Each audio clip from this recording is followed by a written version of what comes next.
निगर्मन की पुस्तक 2 अध्याय उसका 11 वचन से हम देख रहे हैं आज। निगर्मन 2 उसका 11।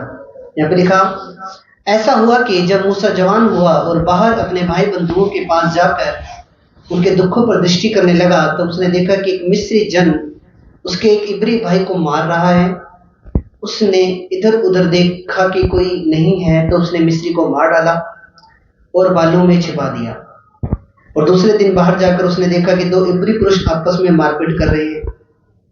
उसने अपराधी से कहा, तू अपने भाई को क्यों मारता है? उसने कहा, किसने तुझे हम लोगों पर हाकिम और न्याय ठहराया?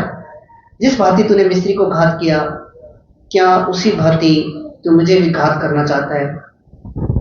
जब मूसा यह सोचकर डर गया, निश्चय यह बात खुल गई है, तब फिरौन ने यह बात सुनी। तब मूसा को घात करने की युक्ति की।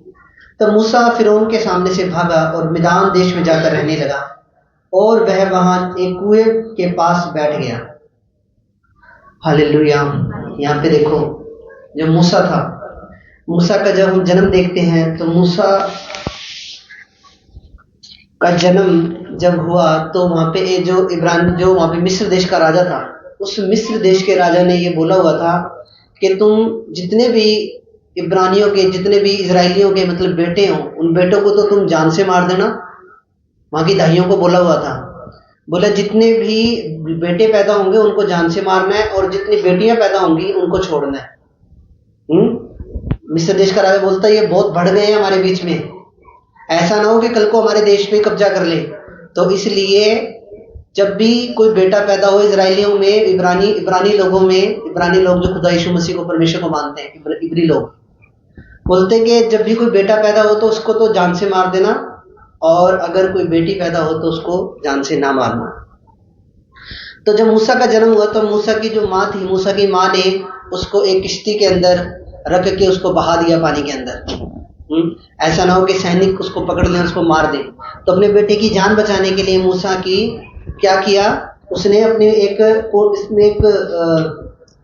एक छोटी सी किश्ती बनाई। एक छोटी सी किश्ती बनाकर उस पे एक टोकरी ली, उस पर चिकनी मिट्टी लगाई, राल लगाई, और बालक को रखकर नील नदी के किनारे कांसों के बीच छोड़ दिया। और जितनी देर में क्या होता है कि वहां पे उसकी बेटी आती है, फिरौन की बेटी नहाने के लिए आती है और देखती है कि बच्चा बड़ा ही प्यारा है, बच्चा बड़ा ही सुंदर है, और मूसा को क्या करती है, गोद ले लेती है। था तो वो एक इजरायली, था तो वो एक इब्रानी, था तो वो यहोवा परमेश्वर के को मानने वाले लोगों में से, पर क्या हुआ देखो कैसे प्रभु ने इजराइल जो मिस्र देश का जो राजा था, फिरौन की जो बेटी थी, उसको वो नहाने के लिए नदी के किनारे पे आई और उस बच्चे को उठाकर अपने साथ ले गई। और मूसा जैसे एक राजकुमार की तरह उसकी परवरिश हुई, क्योंकि उसने फिरौन की बेटी ने उसको गोद ले लिया था। तो मूसा की जो परवरिश थी वो राजमहल में हुई और एक राजकुमार की तरह उसकी परवरिश हुई। हालेलुया। पर मूसा को ये बात पता थी, जैसे जैसे मूसा बड़ा हुआ, मूसा जवान हुआ, मूसा को ये बात पता लगी कि मैं मिस्री नहीं हूँ, मैं इब्रानी हूँ, मैं यहोवा परमेश्वर के मानने वाले लोगों में से हूँ, मैं मिस्री नहीं हूँ, मैं परमेश्वर यहोवा का बेटा हूँ, मैं परमेश्वर यहोवा के लोगों में से हूँ। तो जब मूसा जवान हुआ और बाहर अपने भाई बंधु, 11 वचन में देखेंगे दोबारा, ऐसा हो भी जब मूसा जवान और बाहर अपने भाई बंधुओं के पास जाकर उनके दुखों पर दृष्टि करने लगा, तब उसने देखा कि मिस्री जन उसके एक इब्री भाई को मार रहा है।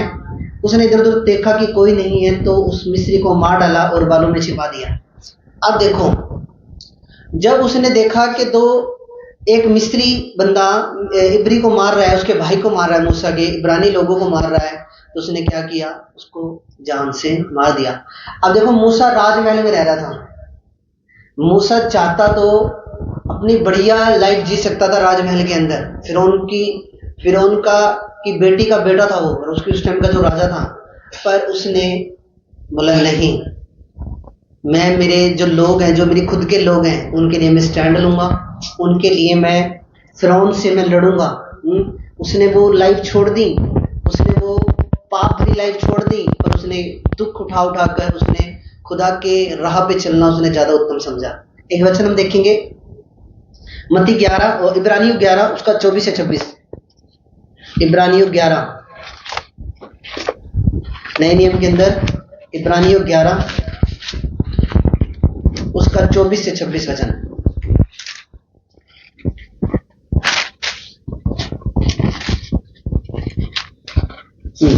यहाँ पे लिखा, विश्वास ही से मूसा ने सियाना होकर फिरौन की बेटी का पुत्र कहलाने से इनकार कर दिया। उसकी बेटी फिरौन की सियाना होकर फिरौन की बेटी का पुत्र कहलाने से इनकार कर दिया। इनकार करने का मतलब क्या था कि सारी ऐशोराम खत्म, सारी मखमली जो गद्दों पे वो सोता होगा, जैसे वो राजा सोता था वैसे उसकी एक लाइफस्टाइल थी। और उसने इनकार किया, बोला नहीं, मैं यहोवा परमेश्वर की महिमा करूंगा, मैं यहोवा परमेश्वर की सेवा करूंगा। बोला मुझे ये राजपाट नहीं चाहिए, मुझे ये मखमली गद्दे नहीं चाहिए। जब वो सोफे अपनी सो के जब वो बेड पे से नीचे उतरता होगा, नौकर चाकर उसके आगे के घूमते होंगे, कोई चाय लेके, कोई खाना लेके, कोई जूस लेके, कोई हाथ में चप्पल लेके खड़े होंगे कि मूसा जी उठेंगे तो मूसा के हम पैरों में चप्पल बिछाएंगे। पैर कितनी उसकी खातिरदारी होगी, सोच के देखो आप। पर नहीं, उसने इनकार कर दिया, बोला नहीं, मैं यहोवा की सेवा करूंगा, मैं परमेश्वर की सेवा, मुझे सुख विलास कुछ नहीं चाहिए, मुझे कुछ नहीं, धन दौलत कुछ नहीं चाहिए, मैं यहोवा की सेवा करूंगा। मूसा ने सियाना होकर फिरौन की बेटी का पुत्र कहलाने से इनकार किया, इसलिए कि उसने पाप में थोड़े दिन के सुख भोगने से परमेश्वर के लोगों के साथ दुख भोगना अधिक उत्तम समझा। पाप में दुख भोगने से, बाकी मिस्र की घिनौनी मूर्तियों के सामने अपना सिर झुकाने से ज्यादा उत्तम उसने पाप में थोड़े दिन का सुख भोगने से परमेश्वर के लोगों के साथ दुख भोगना उसने ज्यादा उत्तम समझा। क्यों? क्योंकि मूसा को यह बात पता थी कि मेरा जो उद्धार है, जो मेरी आत्मा का उद्धार है, वो सिर्फ परमेश्वर कर सकता है, प्रभु यीशु मसीह कर सकता है। मुझे अगर मरने के बाद अगर मेरी जो स्पिरिट है, मेरी जो आत्मा है, उसका कोई उद्धार कर सकता है, अगर कोई मुझे स्वर्ग का जीवन दे सकता है तो वो सिर्फ परमेश्वर दे सकता है। बोला ये राजपाट नहीं चाहिए है, फिर उनकी बेटी का पुत्र कहलाने से इनकार कर दिया और बागी हो गया उस टाइम के। मिस्र देश के अंदर वो रह रहा था और मिस्र देश का उसने सैनिक मार दिया, यानी कि सीधी सीधी बगावत कर दी मूसा ने वहां पे। सीधी सीधी वो राजा से टकरा गया, सीधा सीधा वो उसने 1 मिनट के अंदर उसने सब कुछ, सोचो कितना उसका ऐशो आराम उसने ठुकरा दिया 1 मिनट के अंदर अंदर। हालेलुया। पर यहोवा के लिए उसने दुख उठाया। 40 साल उसके बाद मैदान देश में जाकर 40 साल वहां पे जाकर भेड़ बकरियां चराई, बिल्कुल लग्जरी लाइफ से बिल्कुल जीरो हो गया हो। पर नहीं, उसको पता था कि यहाँ पाप में मर जाऊंगा, कल को शैतान आत्मा ले जाके नरक में डाल देगा। अगर यहाँ दुखों में भी दुख में डालूंगा, यहोवा जीवित और सच्चा खुदा है, परमेश्वर की महिमा करता हुआ मरूंगा, तो मेरी आत्मा नाश नहीं होगी, मेरी आत्मा सीधा स्वर्ग जाएगी, खुदा के घर जाएगी, मेरी आत्मा अब्राहम की गोद में मेरी आत्मा जाएगी। मूसा ये बात जानता था, इसलिए मूसा ने दुख भोगना ज्यादा उत्तम समझा।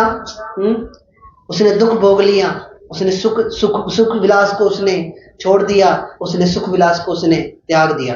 हालेलुया। ये मूसा ऐसे मूसा नहीं बन गया। हालेलुया। त्याग देखो आप मूसा का, राजपाट, लग्जरी लाइफ। जब वो जाता होगा कहीं पे तो रथ उसके आगे आगे चलते होंगे, रथों में बैठ के वो जाता होगा, नौकर चाकर उसके आगे पीछे घूमते होंगे। जो खाना राजा खाता होगा 36 पकवान, वही खाना वो मूसा भी खाता होगा, पर सब कुछ उसने यहोवा के लिए ठुकरा दिया। हालेलुया। इसीलिए कोई भी व्यक्ति ग्रेट नहीं बन सकता जब तक वो व्यक्ति खुदा के लिए त्याग करना ना सीखे।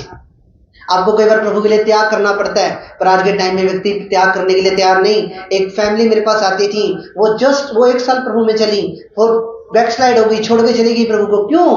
क्योंकि रिश्तेदारों ने बोल दिया अब तेरे साथ नहीं बरतेंगे, अब तूने तो यीशु का नाम ले लिया, अब तू तो ना हमारे आया कर, ना हम तेरे आया करेंगे, ना तू हमारे किसी रिश्तेदारी में आना, ना हमारे। उसने वो घबरा गई, बोले मेरे तो रिश्तेदारी छूट गए। वो लेडीज घबरा गई, उसने खुदा को ही छोड़ दिया। हालेलुया। ऐसे लोगों के लिए मसीहत नहीं है। मसीहत उन्हीं लोगों के लिए है जो त्याग करना जानते हैं प्रभु के लिए, जो प्रभु के लिए स्टैंड लेना जानते हैं, चाहे दुनिया सारी छोड़ के चली जाए। अगर एक फैमिली छोड़ के जा रही है तो यहाँ एक फैमिली जुड़ भी रही है यीशु मसीह के सामर्थ्य नाम है। ये सब आपके भाई बहन जो बैठे हैं, हम सब दुख सुख में एक दूसरे के काम आने वाले लोग हैं। अगर एक तरफ परिवार का बिछोड़ा है तो दूसरी तरफ चर्च के अंदर हमारे नए परिवार जुड़ भी तो रहे हैं खुदा की दया के द्वारा। हालेलुया। और मसीहत के रिश्ते ज्यादा मजबूत है यीशु मसीह के सामर्थ्य नाम में। मूसा को पता था कि अगर मैं मिस्र देश के अंदर मर गया या मिस्र देश के देवी देवताओं की पूजा करता हूँ मर गया तो कभी भी स्वर्ग नसीब नहीं होगा, कभी भी खुदा के घर नहीं जा पाएंगे, वो शांति के स्थान पे नहीं जा पाएंगे। हालेलुया। इसलिए मूसा ने क्या करा? सब सुख विलास को, उस महल के जीवन को, उस लाइफस्टाइल को, सबको त्याग दिया मूसा ने। हालेलुया। आगे वचन पढ़ेंगे, उसमें लिखा, फिर इधर उधर देख, एक वचन और पढ़ो, मत्ती 6 उसका 19 से 21। मत्ती की पुस्तक उसका 6 निकालें सब जन। मत्ती 6 19 से 21 वचन।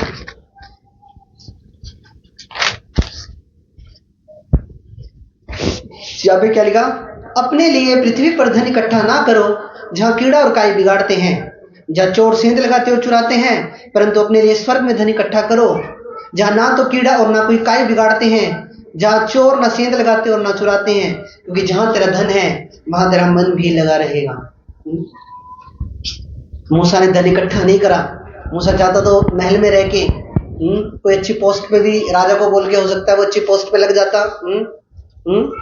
फिरौन की बेटी का उसने गोद ले रखा था, फिरौन की बेटी ने उसको, तो अगर वो कुछ भी पोस्ट चाहता तो उसको चुटकियों में मिल जाती। पर उसने धरती पे धन इकट्ठा नहीं किया।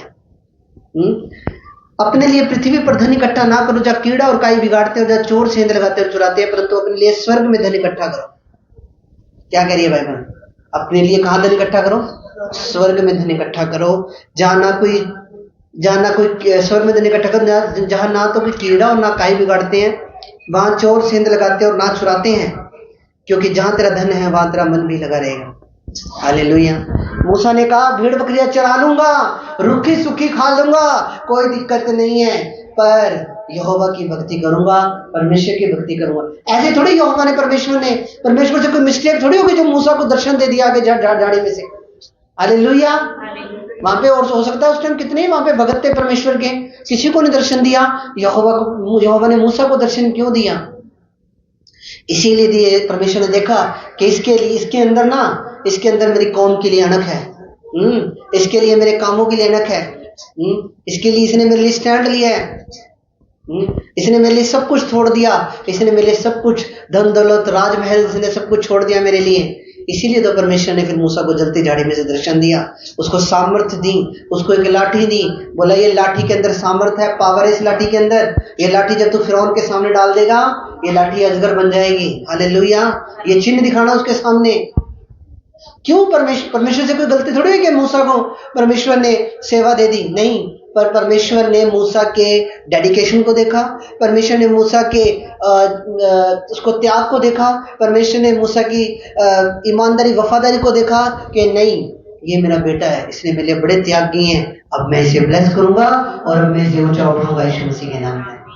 हालेलुया। इसीलिए परमेश्वर ने मूसा को चुना, इसीलिए परमेश्वर ने, मूसा अगर चाहता तो धरती पे धन इकट्ठा कर सकता था, पर धरती पे धन इकट्ठा नहीं करा। आप लोग भी धरती पे धन इकट्ठा ना करो, स्वर्ग में धन इकट्ठा करो, प्रभु की महिमा करो, संडे चर्च जाओ, परमेश्वर की इबादत करो, 2 घंटे जरूर निकालो प्रभु के लिए, चाहे जितना मर्जी जरूरी काम क्यों ना हो। हर संडे, सर्दी गर्मी मौसम ऐसे बदलते रहेंगे, प्रभु की महिमा को करें।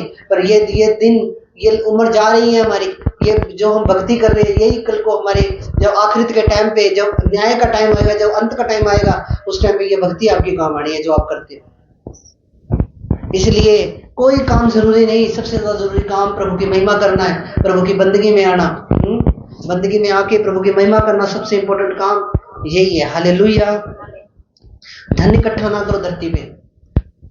मैंने लिखा, तू मेरे धर्म और मेरे राज्य की खोज कर तो सब वस्तुएं तुझे मिल जाएंगी। धरती पे धन इकट्ठा नहीं करना। कहां धन इकट्ठा करना है? स्वर्ग में धन इकट्ठा करना है। यहाँ पे धन इकट्ठा करेंगे, चोर सेंध लगाएगा। आप सुनते हो ना न्यूज के फैमिली के घूमने चली गई थी, पीछे से चोर आए, सेंध लगाई, सारा सोना ले गए, सारा गहने जवाहरात गहना गट्टा सब ले गए। एक टाइम के अंदर ये सब कुछ खत्म, जितने सालों से मेहनत करके जोड़ा था। तो बाइबल कहती है कि पृथ्वी पे धन इकट्ठा ना करो, स्वर्ग में धन इकट्ठा करो, जहाँ ना कोई चोरी का डर है, ना कोई काई का डर है, किसी चीज का डर वहां पे नहीं है। मूसा ने धरती पे धन इकट्ठा नहीं किया, मूसा ने स्वर्ग में धन इकट्ठा करा यीशु मसीह के नाम में। तो आप भी स्वर्ग में धन इकट्ठा करें यीशु मसीह के सामर्थ्य नाम में। हालेलुया। एक वचन और देखेंगे हम, 1 यूहन्ना 2 उसका 15 से 17। 1 यूहन्ना 2, 1 यूहन्ना निकालिए